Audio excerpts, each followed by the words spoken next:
wonderful thing about having chickens, pigs, goats, stuff like that on your little homestead, big homestead, farm, ranch, is that, like this time of year when the garden gets going, we've had crazy weather here, hot, cold, hot, cold. I was able to take those, I think there's 3 or 4 radishes that had gone to seed, and I just pulled them out and tossed it right in here, and you see these chickens, they're just gobbling it up. They absolutely love the leaves. They'll eat the radish root, they'll eat the stem, and they'll eat the flowers. They will eat every single piece of that.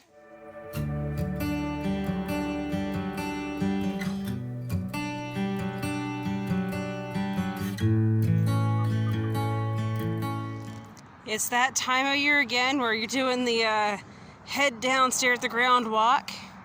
These are what's called goat heads. Those of you that don't know what they are, or haven't had the pleasure of stepping on one, you are lucky, or even putting your finger on one. They're a little seed with gnarly little pokies on them. They kind of look like a goat head if you did a skull of a goat with horns. Anyway, they puncture tires, they cause all sorts of issues, but it's just that time of year where I just walk our drive. This is the only section of our property that really has an issue with them anymore. Now, I'll tell you, when we moved here, it was like rolling carpet. This stuff was everywhere. And here, I've already walked this section of our driveway, and back in the day, this would have been just terrible. I had a family member for 2 years that would come out in February and spray pre-emergent here in our trouble areas. I didn't have a lot of say in what was or wasn't being done. I don't prefer poison. I prefer to just hand pick or get the torch out and walk with the torch. It breaks up the seed heads so they can't reproduce. And then I just do this. I walk with my head down and pull them up. And even though we haven't had any in at least 2 years or 3 years now that have been able to get big and form seed heads, they can live for quite a while before they wake up and grow again.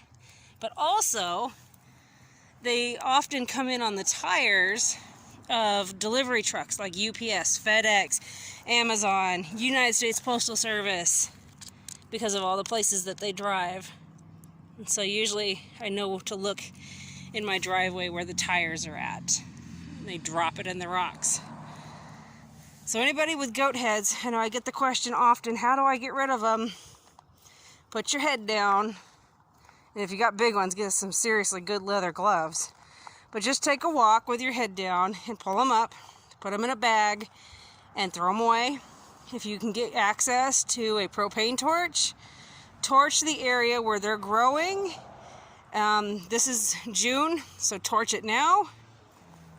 And torch it again in the fall in case you missed anything, and crack those seed heads so that they're not growing.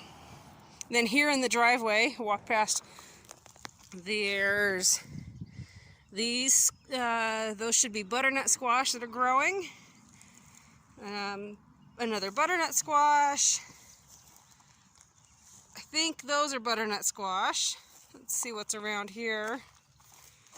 Some more. Let's see. There they are, butternut squash. And somewhere in here, I thought I had some cucumbers or melons. Maybe that's what... Actually, yeah, that's what those are. Those are a melon or a cucumber. And actually, there's some, let's focus right there. Then over here on the other side of my driveway, with all the rain we just have had, these guys are doing really good growing. There's another one right there. This is a whole group of either cantaloupe, honeydew, or cucumbers. There's another one. So, growing food in the driveway. Not very many people do that, right? Social distancing yearbook pickup. He's headed to go get his yearbook. We had to pay a ridiculous amount of money for a yearbook that's going to be pretty much empty. Well, he got his yearbook. The end of his sophomore year.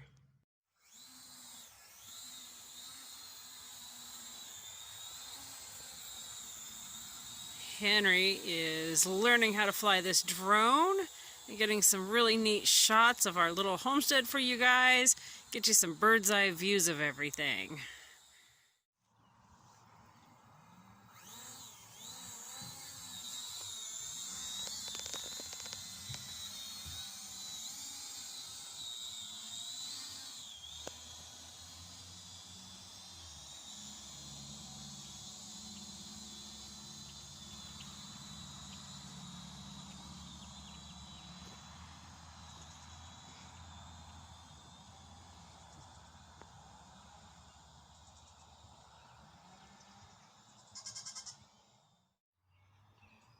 Oh, you guys, look at that sunset. How beautiful is that? We've got a bunch of storms moving in, and it's just lighting up the sky just beautifully. So pretty. All right, everybody, here we are, Tuesday night. Tomorrow, I believe, should be Barbara's due date, if I've got it marked down correctly. If it's not tomorrow, it'll be the 20th, 21st of the month. But it should be tomorrow. I gave Cinderella some grass and haven't gotten Barbara hers just yet. So, anyway, but I came out here to check on her. I'm getting them grass. Her udder is really, really getting full today. She's walking with a waddle. Well, maybe not super full, but it just seems fuller. And you have a waddle today. You do. So, we will see if we get babies tomorrow. I'm going to give her plenty of food tonight to kind of keep her system busy so that she's hopefully not going to kid during the night. It's something that's worked for us. It's kind of a trick we do. If you feed them something to fill them up, they usually won't kid till the next day. But sometimes they still kid at night. So we'll see what happens. And of course, you know, we just had the weather change. We've got this storm rolling through. That means the pressure is changing, and a pressure change can cause a goat to go into labor.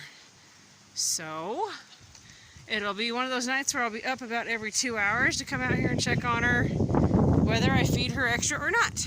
So, all right, I'm gonna go get her some chow before the weather really cuts loose. They're saying we're gonna get some rain here, so I'm gonna get her something to eat before it rains on her.